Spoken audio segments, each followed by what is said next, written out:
Uraho neza mukundwa, ndagusuhuje mu izina rya Yesu. Ese wumva umutima wawe wuzuye umwijima? Wumva wabuze icyerekezo? Ngwino ufatanye nanjye gusenga.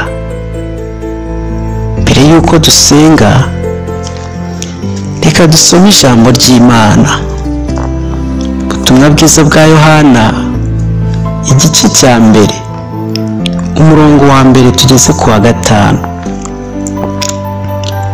Mbere na mbere hariho Jambo yahoranye n'Imana, kandi Jambo yari Imana. Uwo yahoranye n'Imana mbere na mbere. Ibintu byose niwe wabiremye, ndetse mu byaremwe byose nta na kimwe kitaremwe nawe. Muri we harimo ubugingo, kandi ubwo bugingo bwari umucyo w'abantu. Uwo mucyo uvira mu mwijima, ariko umwijima ntiwawumenya. Mukundwa, umwami Yesu yaje mu isi aje gucungura umuntu. Uyu rero yahoze ari Imana, yabayeho mbere na mbere. Niwe Jambo ryaremye ibintu byose. Niwe muremyi, kuko tubonye ko Jambo yari Imana kandi yahoranye n'Imana. Haleluya! Ibintu byose byavuye mu kuboko kwe. Kubaho kwawe, imibereho yawe byagenwe nawe.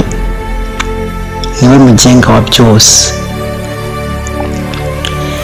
Jambo yahoze mbere na mbere ari kumwe n'Imana. Niwe wa mbere, nta n'uzigera amuheruka. Ibintu byose byaremwe na Jambo, kandi mu byaremwe byose biri mu isi, nta na kimwe kitigeze kiremwa n'ibiganza bye. Muri Jambo, mu mwami Yesu, muri we harimo ubugingo, kandi ubwo bugingo niwo mucyo wacu. Niwo mucyo ukwiye kwirukana umwijima mu mutima wawe. Muri Kristo Yesu harimo ubushobozi bwarandura umwijima ugahunga, ukuzurwamo n'umucyo. Umwijima uganisha mu rupfu, ariko muri Kristo Yesu harimo ubugingo, kuko ubwo bugingo ari wo mucyo umurikira abantu. Nubwo umucyo waje mu mwijima, abantu bakawuhunga, ariko umwijima ntiwigeze utsinda umucyo. Hoya, umwami Yesu yaranesheje. Umwami Yesu ni Imana, niwe ukwiye kuba umuyobozi wawe. Umwami Yesu yahozeho mbere na mbere, ndetse n'isi itararemwa. Ijambo rye rifite ububasha bwo kuguhindura umuntu mushya, ugahinduka icyaremwe gishya, ukava mu isi y'umwijima ukajya mu isi y'umucyo, ukava mu isi y'umubabaro ukajya mu isi y'umunezero. Haleluya!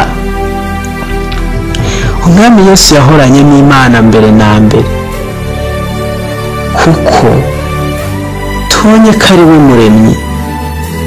Muri we harimo Jambo, kandi Jambo ni Imana. Muri Yesu harimo ubugingo. Muri Yesu ni isoko y'ubuzima. Kuba muri Yesu hari isoko y'umunezero. Kuba muri Yesu hari isoko yo kubaho umutima utagucira urubanza. Kuba muri Yesu harimo ubugingo butangwa nawe. Kuba muri Yesu harimo umucyo ukura abamwizeye mu mwijima. Umucyo wa Yesu utsinda umwijima w'icyaha. Umucyo wa Yesu utsinda umwijima w'icuraburindi. Erega kuba muri we byagukura muri ubwo bubata, byaguhindura umwana w'Imana, ugahinduka icyaremwe gishya. Ubwiza bw'Imana bukarabagirana muri wowe, ukagenda wumva unezerewe, ukagenda wumva ubohowe, ugakurwa ku ngoyi ya Satani, ugahinduka umwana w'ubugingo. Muri Kristo Yesu birashoboka ko wakira. Kuba muri Kristo Yesu wahabwa ubugingo buhoraho. Umwijima wava mu mutima wawe ugahunga, kuko umwijima wasimburwa n'umucyo, ukabaho unezerewe, ukabaho utekanye. Kwizera umwami Yesu ni ukwakira ubuzima. Kwizera umwami Yesu ni ukwakira ijambo riguha icyerekezo ndetse n'umucyo w'ubuzima. Hitamo kugendera mu mucyo wa Kristo Yesu buri munsi. Hitamo guhindurwa n'ijambo ry'Imana. Reka siga umwijima, ureke kukwigarurira, wigarurirwe n'umucyo utangwa na Kristo. Shyira imbere ijambo, ibitekerezo byawe uyoborwe na jambo. Kugira umwami Yesu nk'umucyo w'ubugingo bwawe, w'urugo rwawe, w'umuryango wawe, bizatuma mubaho munezerewe, muzakundana nk'uko yabakunze.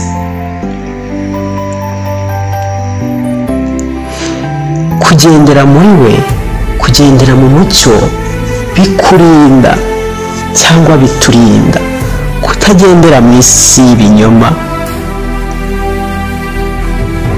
Reka umwami Yesu akuyobore, gendana nawe buri munsi, muhigira ikibanza mu mutima wawe, abe isoko y'ubugingo bwawe, agufashe buri munsi. Naho mu buzima bushimangira ko ufite Kristo muri wowe. Noneho reka dusenge. Mwami Imana yera, ushobora byose, urakomeye, urahambaye. Uyu munsi turi mu gitondo gishya, uyu munsi turi ku gicamunsi cyiza, uyu munsi turi mu ijoro ryiza, kuko tugufite kandi uri umucyo wacu. Twicishije bugufi imbere yawe, imbere y'intebe y'imbabazi zawe. Turagushimira kuko uri Imana iteka, Imana iriho kuva kera kose, kuva mu itangiriro ry'ibintu byose. Data wa twese uri mu ijuru, uyu munsi tuzirikanye ijambo ryawe rivuga ko wabayeho kuva kera, mbere y'itangiriro ry'ibintu byose. Turakuramya Yesu Kristo, turakuramya Mwami w'abantu, turakuramya Mwungeri mwiza. Ijambo ryawe ryariho mbere y'iremwa ry'isi, ijambo ryawe ryari kumwe kandi ryari Imana. Iyo dutekereje ibyo, umutima wacu, imitima yacu yuzura ubwoba. Habwa icyubahiro kuko turi guhura nawe binyuze mu ijambo ryawe, turi kukumva mu ijambo ryawe. Mwami Yesu, turagushimira kuko ari wowe jambo, uri Alufa, uri Omega, wariho mbere y'ibintu byose, nta na kimwe cyaremwe utabigizemo uruhare, ndetse natwe ubwacu turi ibibumbano by'intoki zawe. Ni wowe wasize byose, ni wowe waremye byose, urangije ubihumekeramo umwuka w'ubugingo, ubimurikira n'umucyo wawe. Haleluya! ni wowe watumye tugira ubuzima, kandi ubwo buzima, ubwo bugingo bwatubereye umucyo utuyobora kugira ngo tuve mu mwijima w'umubi, umwijima wa Satani. Mwami wacu, muri wowe harimo ubugingo buvanaho urupfu. Haleluya! muri wowe harimo ubuzima buduhindura bashya, ukatuma tuba abanyakuri. Turagusaba ngo ubugingo bwawe bube muri twe. Haleluya! niba hari aho twazimye, ohereza ubugingo bwawe bwuzure muri twebwe. Turakwinginze Mana yacu, utugirire imbabazi. hari ubwo twagiye mu mwijima w'ubuyobe bw'icyaha, twagendeye mu mwijima w'amarangamutima atatwubaka, bituma tureka umucyo wawe. ariko uyu munsi twongera gucana mu mucyo wawe, uyu munsi turasaba kongera kuzura umucyo wawe. turasaba kuva mu mwijima. tumaze kumva neza ko umucyo wawe umurikira mu mwijima, kandi uwo mwijima udashobora kunesha umucyo habe na gato. turagusaba Mana yacu, turakwinginze ngo umucyo wawe utsinde umwijima uri mu mitima yacu, uri mu miryango yacu, utsinde umwijima mu gihugu cyacu, utsinde umwijima mu isi yose. Yesu Kristo, turagushimira kuko umucyo wawe utazima, nta nubwo wigera ucogora, kuko umucyo wawe utangwa n'urukundo rudashira udukunda. Haleluya! umucyo wawe utuma tubaho mu kuri. umucyo wawe twigisha gutandukanya icyiza n'ikibi.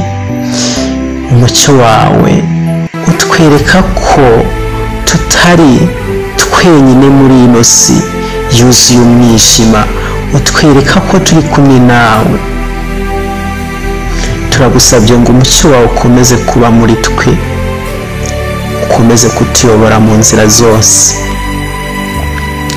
Mana yacu, dutekereje ku bintu byose byaremwe binyuze kuri wowe, binyuze mu gaciro duha, kandi dutekereje ko ubuzima bwacu bufite intego binyuze mu kukwizera. turagusabye rero Data wa twese, dufashe kugendera muri iyi ntego yo gutunga umucyo wawe, yo kugendana nawe. dufashe kujya duhora twibuka ko turi ibyaremwe by'Imana. dufashe kuzirikana ko ari wowe waturemye, kandi tuzirikane ko ubuzima bwacu bugomba guhora bumurikiwe n'umucyo. tuve mu mwijima ugose imitima yacu, ntikurandurwe burundu n'umucyo wawe. Mwami Yesu, ubugingo bwawe buduhe gukunda, kureka ibyo tudakwiriye gukora no gutunga umucyo ku bandi.